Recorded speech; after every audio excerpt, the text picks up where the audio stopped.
मैं डॉक्टर सुभाष चंद्र श्री गोविंद सिंह गुर्जर राजकीय महाविद्यालय नसीराबाद के ई कंटेंट लेक्चर में आपका स्वागत करता हूं। आज हम बात करेंगे गौंड की।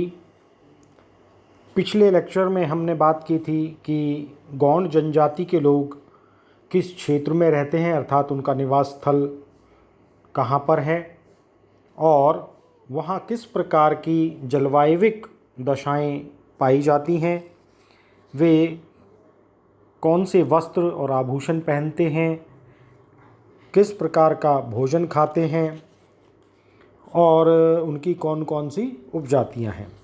आज हम बात करने जा रहे हैं गौंड जनजाति की व्यवसायों की, कि उनकी अर्थव्यवस्था किस प्रकार की है और उनका सामाजिक संगठन किस प्रकार का है, उनके कौन कौन से अस्त्र शस्त्र हैं और उन्होंने किस प्रकार से पर्यावरण से समायोजन करते हुए आधुनिक समाज के साथ अपना संपर्क बनाए रखा है।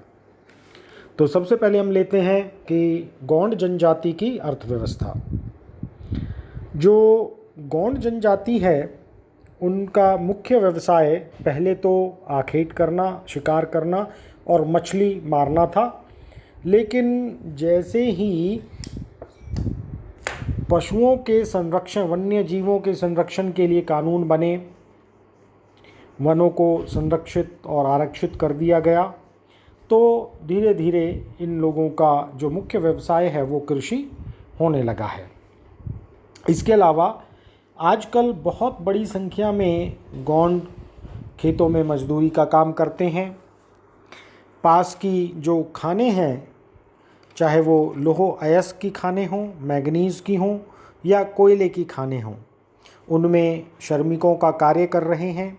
इसी तरह से जो निर्माण उद्योग हैं, ख़ास तौर पर जो भिलाई इस्पात निर्माण केंद्र है, तो वहाँ पर भी ये लोग श्रमिकों का काम कर रहे हैं। आजकल अधिकांशतः गौड़ों का जो मुख्य व्यवसाय है वो कृषि है। यहाँ कृषि दोनों प्रकार की जाती है। झूमिंग कृषि या स्थानांतरणशील कृषि, जिसे यहाँ पर दिप्पा कहा जाता है, और दूसरी है स्थायी कृषि, जो पहाड़ियों की, खास तौर पर जो बस्तर क्षेत्र है वहाँ की पहाड़ी भागों की ढालों पर सीढ़ी नुमा खेत बनाकर जो कृषि की जाती है उसको पैंडा कृषि के नाम से जाना जाता है। पैंडा कृषि और दिप्पा कृषि में एक बात सेम है, वो ये है कि दोनों में ही कुछ वर्ष कृषि करने के पश्चात भूमि को परती छोड़ दिया जाता है। दोनों में ही खेती करने के जो ढंग हैं वो पुराने हैं। जो पहाड़ी और पठारी क्षेत्र होने के कारण यहाँ की जो भूमि है वो भी बहुत ज़्यादा उपजाऊ नहीं है और खेती करने के लिए मुख्यतः लोहे की कुदाली, फावड़े, इनका इस्तेमाल किया जाता है। यहाँ पर जो कृषि में उर्वरक का और उत्तम बीज का अभाव रहता है, इस कारण से जो उपज है वो भी बहुत कम हो पाती है। ये लोग मोटे अनाज जैसे कोदो, कुटकी, मक्का, ज्वार आदि उत्पन्न करते हैं और घर के आसपास ही ये लोग तंबाकू और कुछ साग सब्जियां भी उगा लेते हैं। सबसे पहले हम बात करते हैं अब दिप्पा कृषि की। जो दिप्पा कृषि है वो बिल्कुल वैसी ही है जिस प्रकार से नागा जनजाति के लोग झूमिंग कृषि करते हैं, अर्थात एक वन के क्षेत्र को ये देखते हैं, फिर उस भूमि को साफ़ करते हैं। साफ़ करने के बाद जब झाड़ियाँ और पेड़ सूख जाते हैं तो उनमें आग लगा दी जाती है और उसके बाद कस्सी या फावड़े से भूमि को खोद खोद कर बीज छिटक दिए जाते हैं। कहीं कहीं पर बहुत छोटे हल से भी भूमि को कुरेद कर बीजों को छिटका जाता है। तो उसके बाद जो है, बीज बोने के बाद देवी माता को या जंगल के अन्य देवताओं को पशु बलि दी जाती है। दूसरा है पेंडा कृषि। अगर पेंडा कृषि हम देखें तो वो सीढ़ीदार खेत बनाकर कृषि की जाती है। जैसा कि मैंने पहले बताया था कि पेंडा कृषि और दिप्पा कृषि में एक समानता है कि 2 या 3 वर्ष फसल लेने के पश्चात भूमि को परती छोड़ दिया जाता है ताकि भूमि अपनी उर्वरता वापस प्राप्त कर सके। पेंडा कृषि करने वाले जो बस्तर इलाके में गोंड लोग हैं वो मिट्टी की आर्द्रता को बनाए रखने के लिए ढाल के नीचे के भागों में लकड़ी के लट्ठे रख देते हैं ताकि जो बहता हुआ जल है वो वहीं रुका रहे। इस तरह से जो भूमि संरक्षण की ये विधि है वो पर्यावरण या वातावरण समायोजन का एक बुद्धिपूर्ण उदाहरण है और ये भूमि संरक्षण की विधि इन्होंने अनुभव के साथ सीखी। इसके अलावा गोंड कृषि के साथ साथ पशुपालन भी करते हैं।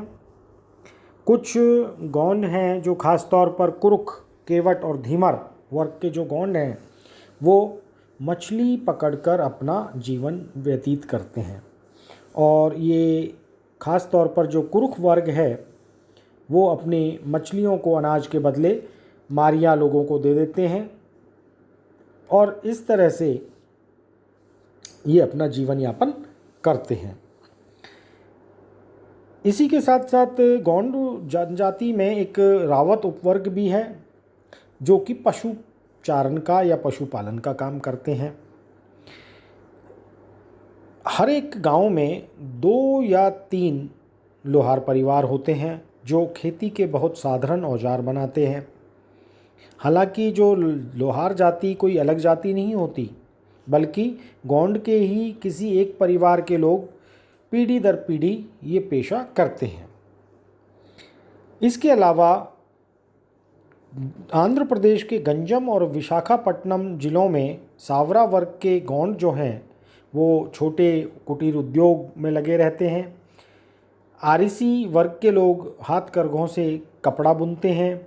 कुंदाल वर्ग के लोग टोकरियां बनाते हैं और जो ये साधारण कृषि यंत्र बनाते हैं इनमें ख़ास तौर पर हलों की फालियां, फसल निराने के खुरपे, फावड़े, फसल काटने के लिए दरातियां या हंसिए, लकड़ी काटने के लिए हंसिए, कुल्हाड़ी और शिकार करने के लिए तीरों के नोक बनाते हैं।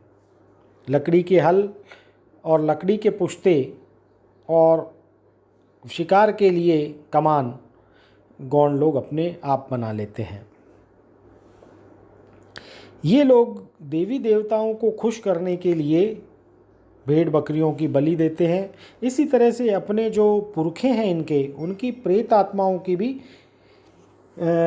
खुश करने के लिए बलियां दी जाती हैं और जो ये बलि है वो कई मौक़ों पर दी जाती है। जैसे बीज बोने से पहले, बीज बोने के बाद, फसल पकते समय, फसल उगते समय, फसल काटते समय।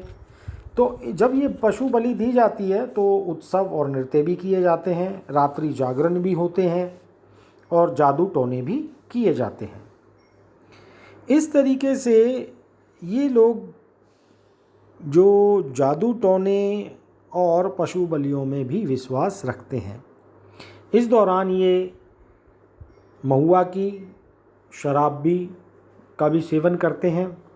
इसके अलावा कुछ जो गोंड हैं वो जंगलों से उपयोगी पदार्थ एकत्रित करते हैं और उन्हें बाज़ार में बेचकर कुछ आय प्राप्त करते हैं।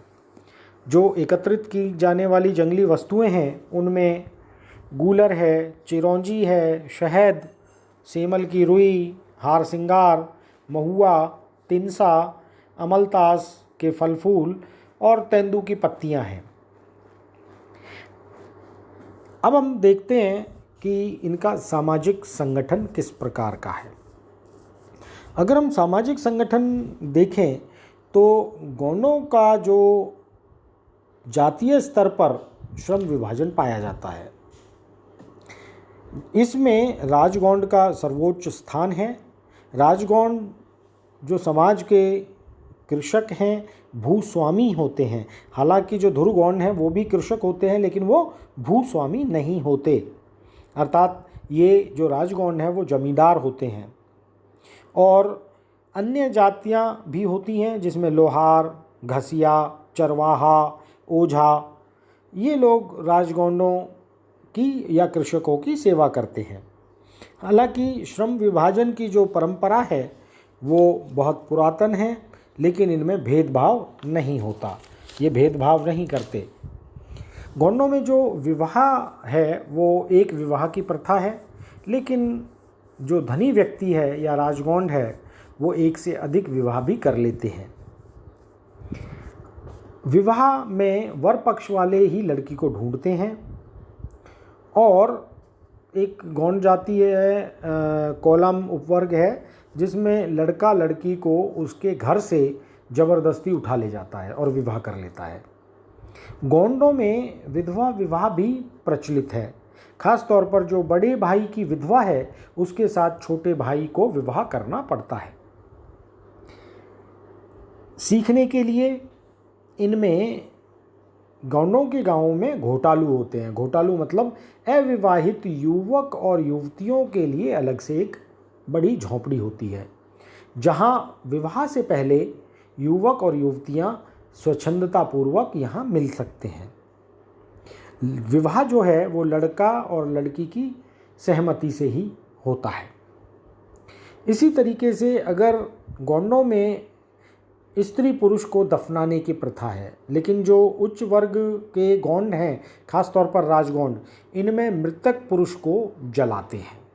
लेकिन सभी वर्गों में स्त्रियां दफनाई जाती हैं, और कब्र जो है वो उत्तर दक्षिण दिशा में ही बनाई जाती है, जिसमें सिर को दक्षिण और पैर को उत्तर की ओर रखा जाता है, क्योंकि गौंड जनजाति के लोग विश्वास करते हैं कि मरने के पश्चात व्यक्ति अपने आराध्य देवों के पास जाता है, जो कि उत्तर में रहते हैं।